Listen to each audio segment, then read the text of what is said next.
চারটে উপকরণ, সাদা সর্ষে, পোস্ত, কাঁচা লঙ্কা বেটে নিতে হবে। আর অবশ্যই দইটাও লাগবে।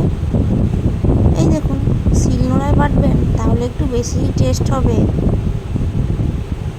চলুন, এই যে পাত্রে রান্না করবেন সেই পাত্রেই মাখানোর চেষ্টা করবেন, তাহলে টেস্টটা বেশি হবে। কিন্তু আমি কড়াই করেছি, কিন্তু গ্যাস জ্বালিনি।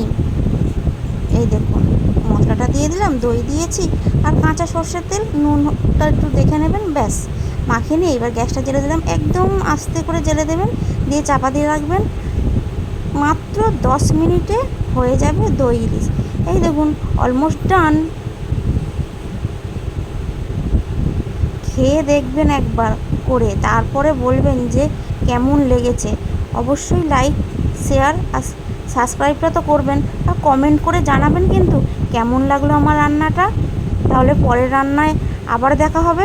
চলুন তাহলে, বাই।